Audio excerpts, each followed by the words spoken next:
रामकृष्ण हरी माऊली. सगळ्यांना सुप्रभात. आज मी तुम्हाला पंढरपूरचं दर्शनाबद्दल थोडं माहिती देणार आहे. विशेष करून पंढरपूरला आल्यावर गर्दीमुळं माणसं हरवली जातात.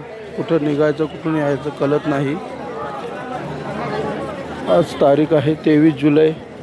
परवा आषाढी एकादशी आहे. आषाढीच्या 2-3 दिवसात जर कोणी आता येणार असतील तर त्यांना मुखदर्शन तरी मिळावं यासाठी मी हा व्हिडिओ बनवत आहे.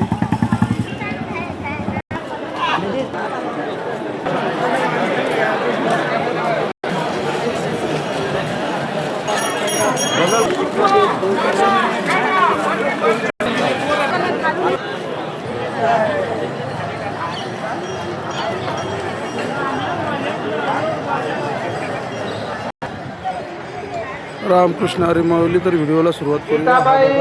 आहे चंद्रभागा नदीचा काठ म्हणजे वालवंट याला संबोधलं जातं. वालवंट पलीकडे जो दिसत आहे तो आहे इस्कॉन टेम्पल आणि हा जो आहे हा आहे भक्त कुंडलिकाचा मंदिर. तर मित्रांनो, इथं जर आहे तुम्ही यायचं असेल तर पहिलं चंद्रभागा स्नान करावं, नंतर कुंडलिकाचं दर्शन घेऊन मग सरळ मार्गाने महाद्वाराच्या दिशेने तुम्ही मंदिराकडं दर्शनाला निघायचं आहे. आहे भव्य कुंडलिक मंदिर आणि याच्याच पाठीमागून निघायचं आहे.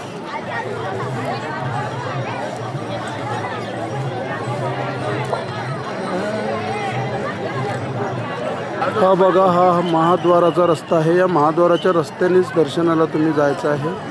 गर्दी असते भरपूर. आज बघा, आज 13 आहे तरी पण किती गर्दी आहे तुम्ही पाहू शकता. पार्किंगच्याच बाजूला महिलांसाठी हे बघा किती मोठं शौचालय उभारलेलं आहे. टेम्पररी शौचालय आहे. हे सर्व महिलांसाठी सुविधा केलेली आहे. महाद्वाराच्या ज्या पायऱ्या चढतो त्याच्या डाव्या हाताला महिलांसाठी आणि उजव्या हाताला जे आहे ते पुरुषांसाठी आहे. आणि हा जी बिल्डिंग दिसते ते पण सार्वजनिक शौचालय आहे. त्याच्यात पण कोणी अडचण असेल जाऊ शकता. आता मी सरळ पंढरपूर मेन मंदिर महाद्वाराच्या दिशेने चाललो आहे. हा पाठीमागं पाहू शकता कुंडलिकाचं मंदिर पाठीमागं आपले आहे.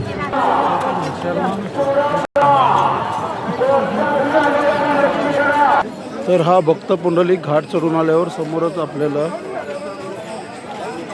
द्वारकाधीश मंदिर दिसतं. भव्य जुना आहे. शिंदे सरकार वाडा आहे आणि द्वारकाधीश मंदिर पण त्याच्यातच आहे. हे बघा पाहू शकता तुम्ही. त्याची व्हिडिओ आपण नंतर बनवणार आहोत दर्शनाची. पण हा सरळ रस्ता जो आहे कुंडलिक घाटावरून आल्यावर सरळ महाद्वारापर्यंत हा रस्ता जातो. सरळ दिशेने राहत राहा. अशा प्रकारे हा संतांचा चौक तुम्हाला दिसेल. इथून आपल्याला मंदिर दिसतो आहे. कुंडलिक घाटापासून 2 मिनिटाच्या रस्त्यावरच मंदिर आहे. मध्ये हा अक्ररुद्र हनुमान मंदिर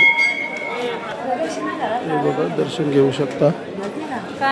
समोर मंदिर आहे. हा जो आहे हा महाद्वार आहे. आपण सर्वप्रथम लक्षात घ्यायचं आहे, आपण आल्यावर चंद्रभागा स्नान, नंतर कुंडलिकाचं दर्शन, नंतर महाद्वाराजवळ येऊन संत नामदेव पायरीचं दर्शन घ्यायचं आहे. महाद्वाराजवळ संत चोखामेला यांची समाधी आहे.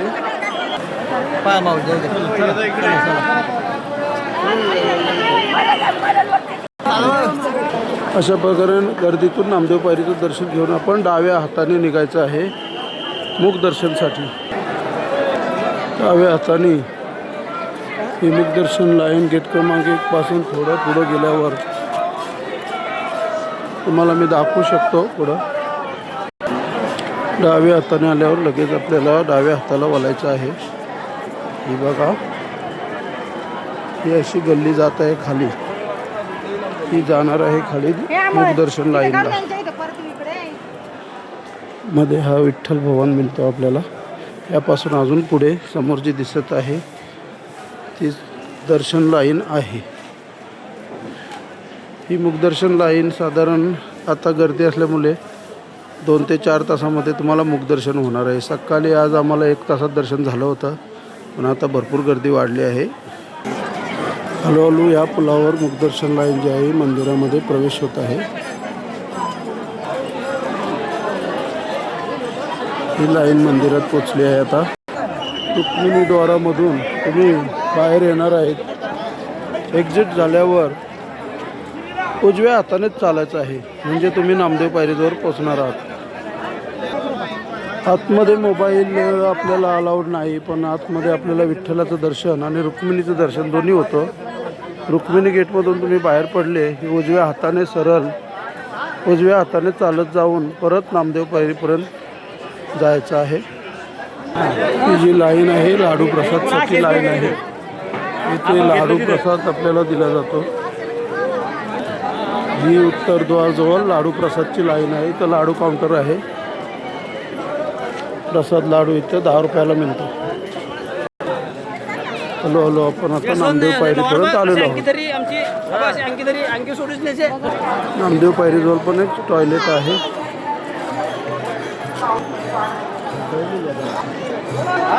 तर मित्रांनो, शक्यतो आले तर उभं राहण्यासाठी किंवा एखाद्याला थांबण्यासाठी वेटिंग करण्यासाठी नामदेव पायरी ही योग्य जागा आहे. इथंच थांबून राहावा आणि जरी आपला ग्रुप असेल तर त्यांना सांगावं बाबा नामदेव पायरीपर्यंत थांबा, नामदेव पायरीजवळ थांबा, सर्व माणसं तिथं मिळतील. आणि एक विनंती की शक्यतो कोणी चप्पल आणू नये. आता वारी चालू असल्यामुळे मुखदर्शनला जाताना मोबाईल आपण घेऊन जाऊ शकता, पण व्हिडिओ शूटिंगला मनाई आहे. मोबाईल सायलेंट करून घेऊन जायचा आहे. इतर दिवशी आपल्याला मात्र मोबाईल मंदिरात कुठल्याही प्रकारे अलाउड नाही आहे. आणि मुख्य म्हणजे मंदिरात येता तर उजव्या हातानं चालत राहा. प्रदक्षिणा मार्ग आहे, कुठं अडथळा नाही. तुम्ही मंदिर प्रदक्षिणा करू शकता. तुम्हाला